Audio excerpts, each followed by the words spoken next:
Hey everybody, and welcome back to day 4 of the Women's Mairin Swimsuit Sew Along. I'm your host Stephanie Allen from the PetiteSewist.com, and today we're going to be finishing our Tankini top. So here I have my Tankini top, and it's time to attach those straps. So I've got my ties. They're already covered with fabric. The elastic is covered with fabric. And now I'm going to place my wrong side of my tie to the top of my bodice. And I'm going to center it over the top.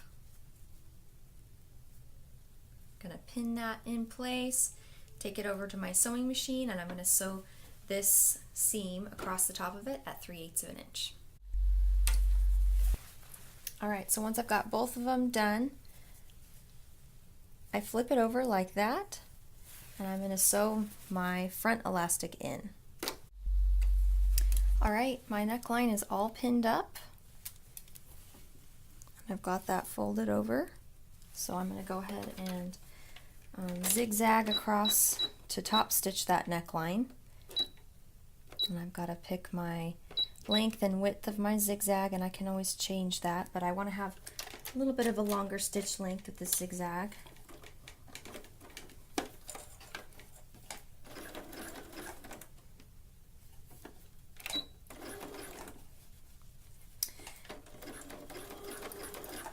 And I want my top stitching zigzag to go over the center of the elastic.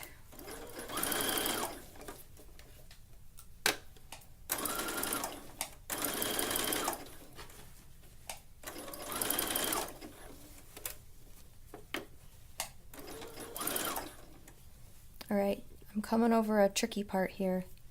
It's the center of that V, so I'm going to need to stop when I get to that point and bring my presser foot up and pivot, and then I can bring my presser foot down again.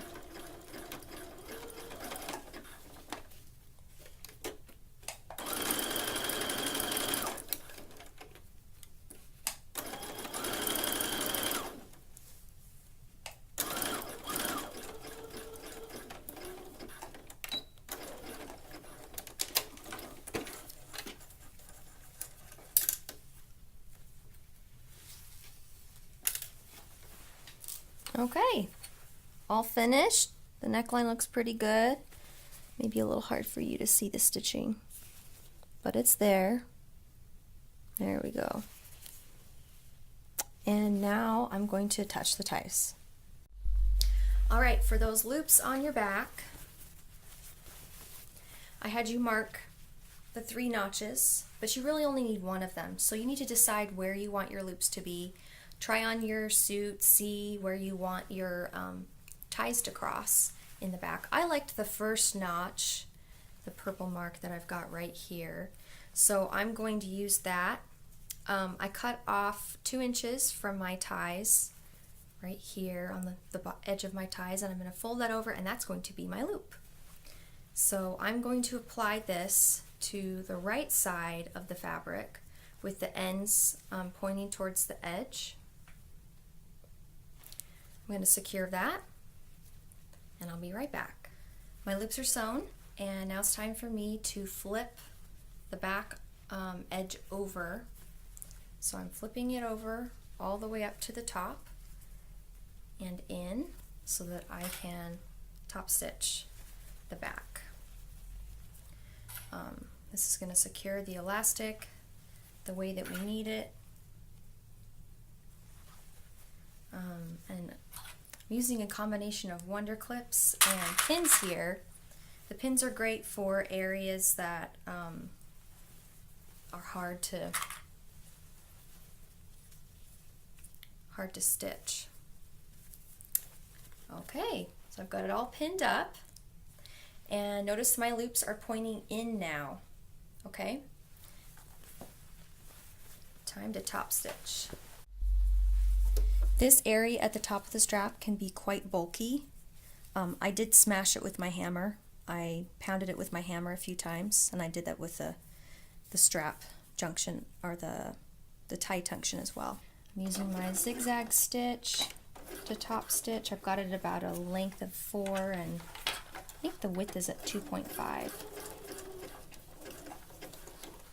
And when we were top stitching the front, we did that at the elastic was at a 1-to-1 ratio with the fabric. On the back, we have less elastic than fabric, so we do need to tug at this slightly when we sew, but just ever so slightly. You don't want to overstretch that elastic. Sometimes it's hard to tell that you overstretched it until you put it on, and then you're like, oh my goodness, it doesn't lay quite flat.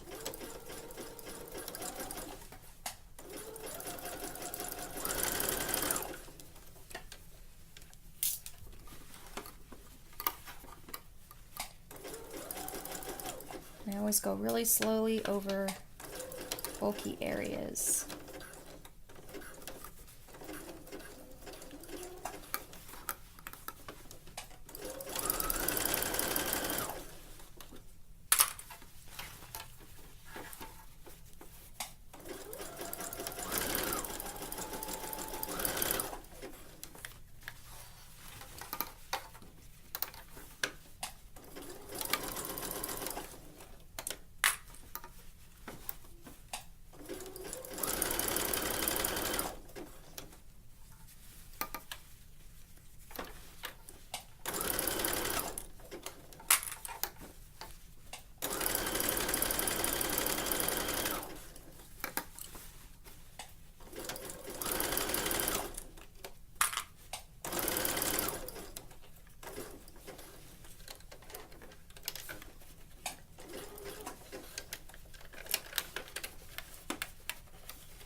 So my back elastic is all top stitched, and I wanted to show you what it looks like when I crisscross it at the loops, and then I would just tie this tie here. I could either tie it in a bow or I could tie it in a knot, and then I would just cut off the excess. There's actually quite a bit of excess.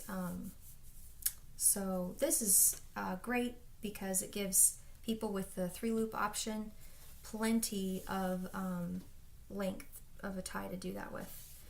So we're going to go ahead and hem up the top. That's the last thing we need to do. So I'm placing my my bodice right side to the ironing board, so wrong side out. And this can be tricky for many people. A lot of people are afraid to hem knits because they're kind of tricksy. So I'm going to show you a really awesome product. It is my all-time favorite product for hemming knits. For me, it's invaluable. I don't hardly ever hem knits without it. So I'm going to place strips of this 1/4 inch wide pressure sensitive fusible tape on my fabric near the edge.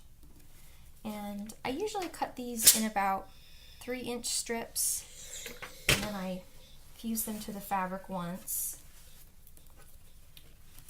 And I'm leaving the tape on for now. Give them a good press with some steam.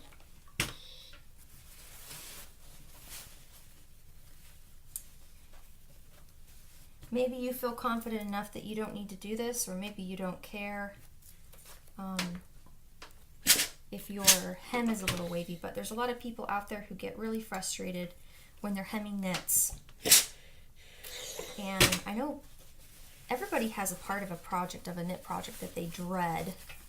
For me, it's necklines or putting in sleeves. I usually do a good job of it, but for some reason it's a little bit more difficult for me, so I kind of dread it. But I don't dread hemming because I have this product. So you can pick that up at Amazon. I'll leave a link for that below.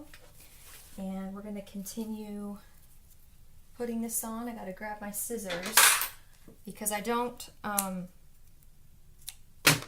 want to place the tape over a seam. It's really hard to get the tape to stay put where it's supposed to over a seam. But you don't have to line these up exactly next to each other. You can leave a little bit of space. I am trying to let this cool a little bit before I pull the tape off. So I'm going to come over to this section that I already did. Now, it can be really difficult to get the tape off of this product. So my trick for that is a pin. And you're going to grab that pin and you're going to place it between the tape and the film that's on top of the tape. And kind of wedge that in there so that you can pull it off. And now I've got basically just glue. This product doesn't add any bulkiness to your finished product. It's actually going to wash out of the wash. My favorite thing about it though is that it's pressure sensitive.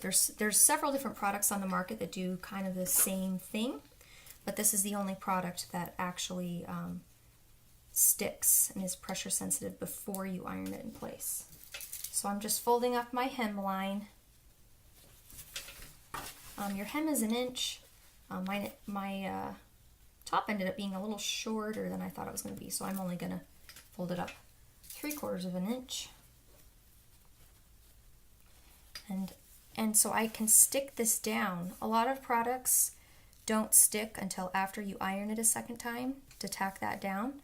This product I can push down and it stays in place, and that's really a time saver for me. So I'm going to go all the way around and press this hem up, and I'll show you what it looks like.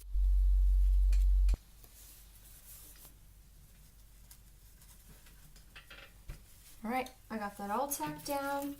Now I can take my pieces of paper and throw them in the trash. Final step is just pressing that. This makes the hem more permanent, although you can still pull it up. It's just a little bit more difficult to pull it up, like if you made a mistake or you need to make the seam allowance deeper.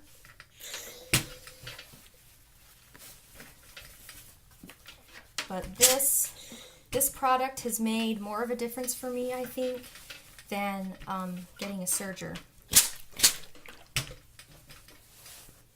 Alright, now I'm going to take that to my cover stitch machine and I'm going to cover stitch the edge, top stitch that.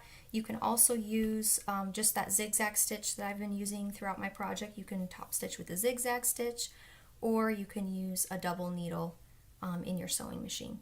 This is a serger cover stitch combo. It's the Viking Husqvarna, well, it's a Husky Lock S21. I love it. It's a serger cover stitch combo.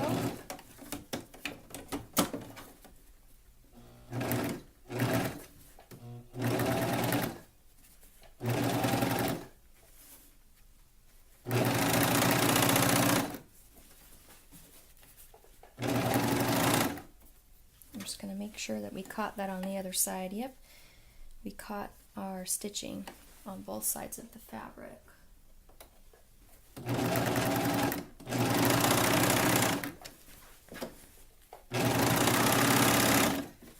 I sew on this thing almost every day and I'm still slow at it.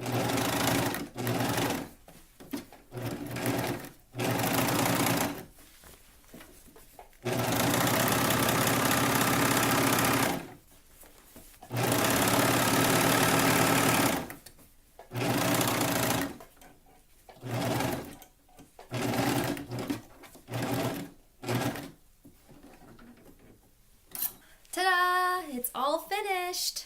Hemmed, sewn, tankini top is done. So pat yourself on the back if you're following along, and I'm going to go try this on. I'll meet you back here tomorrow to construct the tankini bottoms for day 5. And thank you for watching.